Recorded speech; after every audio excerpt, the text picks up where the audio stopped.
जनसभा को संबोधित कर रहे हैं, क्या कुछ कह रहे हैं सुनवाएंगे।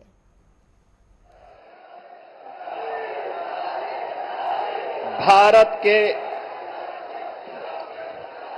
सांस्कृतिक नवजागरण के पुरोधा, दुनिया के सबसे लोकप्रिय राजनेता,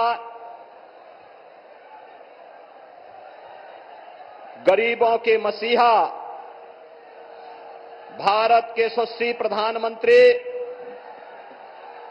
आदरणीय नरेंद्र मोदी जी, मंच पर उपस्थित प्रदेश सरकार में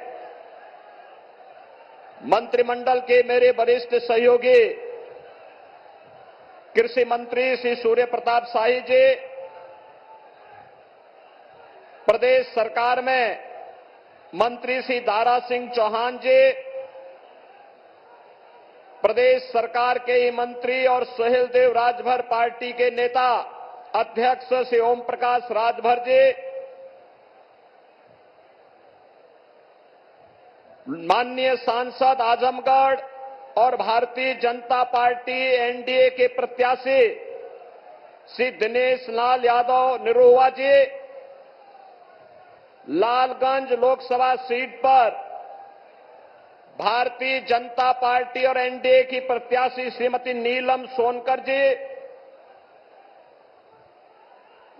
कार्यक्रम का संचालन कर रही लालगंज की सांसद श्रीमती संगीता आजाद जी, भारतीय जनता पार्टी के प्रदेश के महामंत्री श्री गोविंद नारायण शुक्ल जी, विधान परिषद के सदस्य श्री विजय बहादुर पाठक जी, राम सूरत राजभर जी, क्षेत्रीय अध्यक्ष सहजानंद राय जी, भारतीय जनता पार्टी और सहयोगी दलों के हमारे सभी पदाधिकारीगण, भारी संख्या में उपस्थित लालगंज और आजमगढ़ संसदीय सीट से जुड़े हुए सभी मेरे उपस्थित बहनों और भाइयों, आज आदरणीय प्रधानमंत्री जी का आजमगढ़ जनपद की निजामाबाद की इस विधानसभा में संसदीय क्षेत्र में आजमगढ़ और लालगंज संसदीय क्षेत्र के मतदाताओं को, यहां की जनता जनार्दन को मार्गदर्शन प्राप्त होने जा रहा है।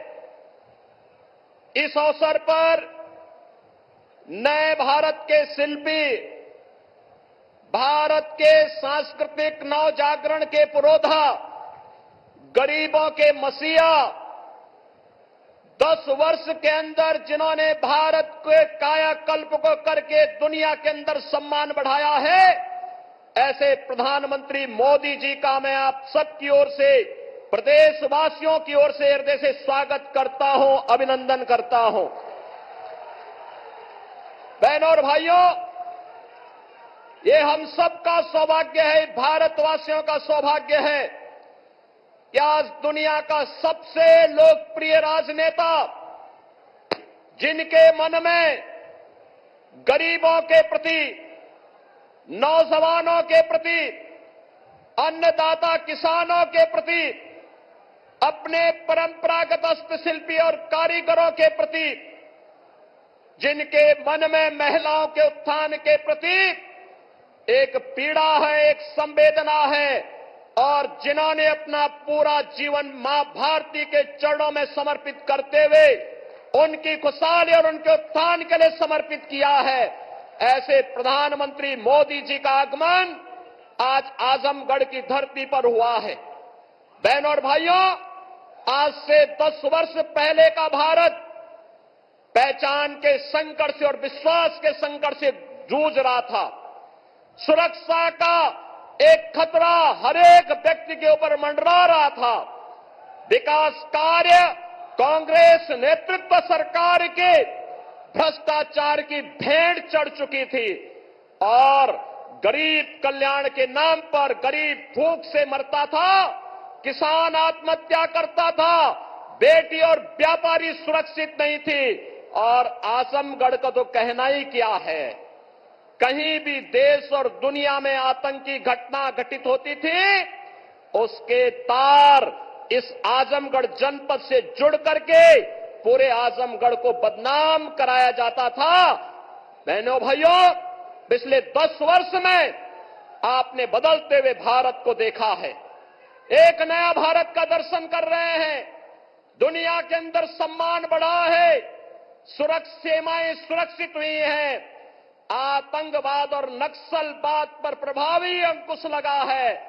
और यही नहीं, अब आजमगढ़ में आदरणीय प्रधानमंत्री जी ने महाराज सुहेलदेव के नाम पर एक विश्वविद्यालय दे दिया है। आजमगढ़ को पूर्वांचल एक्सप्रेसवे दे दिया है। और अभी 2 महीने पहले ही प्रधानमंत्री जी आजमगढ़ आए थे। आजमगढ़ वासियों को एयरपोर्ट की सौगात भी दे गए हैं। आजमगढ़ को पहले जिन लोगों ने परिवार की बपौती बनाया था, वे लोग आज बेनकाब हुए हैं। आज आजमगढ़ चाहे वाराणसी से हो, चाहे गोरखपुर से हो, चाहे अयोध्या से हो, चाहे प्रयागराज से हो, 4 लेन की बेहतरीन कनेक्टिविटी के साथ जुड़ करके नए भारत के नए उत्तर प्रदेश का नया आजमगढ़ बन चुका है। और इसलिए बहनों और भाइयों, अब आपको देश और दुनिया में जाने में संकट नहीं होता है। पहले होटल की बात तो दूर, धर्मशाला में भी रूम नहीं मिलता था। आजमगढ़ के नाम पे लोग चौंकते थे। आज बहनों और भाइयों, सुरक्षा का बेहतर वातावरण, सम्मान नए आसमान को छू रहा है। ओडीओपी के माध्यम से आदरणीय प्रधानमंत्री जी के मार्गदर्शन में जो नई पहचान मिली है, इस पहचान को तो आगे बढ़ाने का काम हुआ ही है। साथ साथ अब तो पूरे देश के अंदर अब तक 4 चरणों के चुनाव हुए हैं, 3 चरण बाकी हैं। 4 जून का इंतजार के बगैर पूरे देश के अंदर आवाज आ रही है कि फिर एक बार और अब की बार बहनों और भाइयों, और हरेक ओर से आवाज है, उत्तर दक्षिण पूरब पश्चिम, हरेक ओर से एक ही आवाज है, और वह है जो राम को लाए हैं।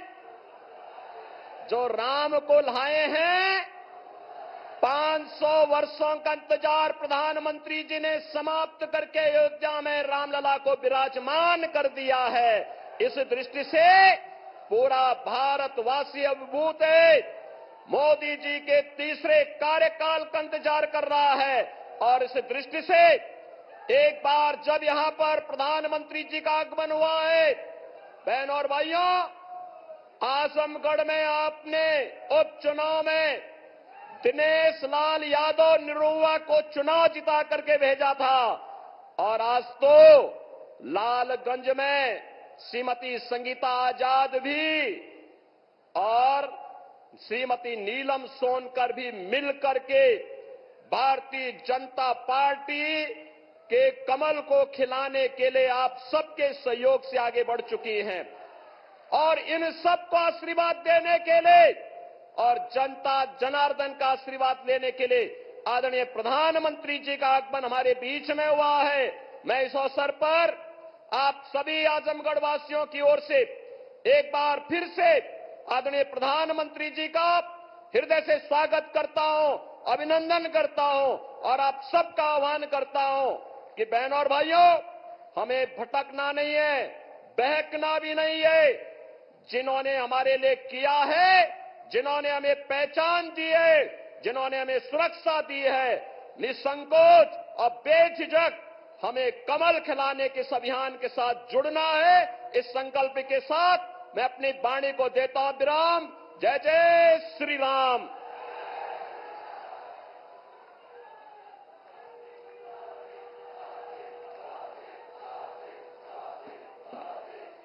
भारतीय जनता पार्टी के इस विशाल जनसभा में हमारे देश के यशस्वी प्रधानमंत्री आदरणीय मोदी जी का एवं उत्तर प्रदेश के मुख्यमंत्री आदरणीय योगी आदित्यनाथ जी का मैं इस आजमगढ़ की धरती पर स्वागत वंदन अभिनंदन करती हूं।